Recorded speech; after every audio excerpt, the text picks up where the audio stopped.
દિલ્હીમાં યમુના નદી એકવાર ફરી ઝેરી ફીણની સમસ્યાનો સામનો કરી રહી છે, જેના પગલે દિલ્હી સરકાર દ્વારા નદીના પ્રદૂષણને નિયંત્રિત કરવા અને તેને સ્વચ્છ કરવા માટેના પ્રયાસો તેજ કરવામાં આવ્યા છે.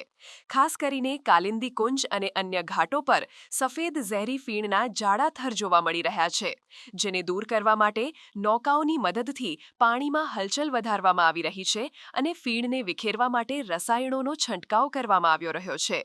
આ ઝેરી ફીણનું મુખ્ય કારણ યમુના નદીમાં ઠલવાતું ઉદ્યોગોનું પ્રદૂષિત પાણી અને ગટરોનું શુદ્ધ ન થયેલું પાણી છે, જેમાં ફોસ્ફેટ અને અન્ય હાનિકારક રસાયણોનું પ્રમાણ વધુ હોય છે.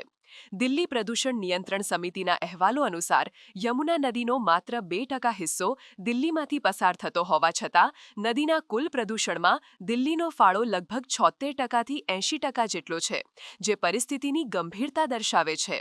આ મુદ્દે રાજકારણ પણ ગરમાયું છે. વિપક્ષ આમ આદમી પાર્ટીએ સરકારના પ્રયાસોને માત્ર દેખાવ ગણાવીને જૂના રસાયણોનો ઉપયોગ કરવાનો આરોપ લગાવ્યો છે. જો કે દિલ્હી સરકારે દાવો કર્યો છે કે નદીની ગુણવત્તામાં સુધારો થયો છે અને ગટરોના પાણીને શુદ્ધ કરવા માટેના સંયંત્રોને ઉન્નત કરવામાં આવ્યા છે.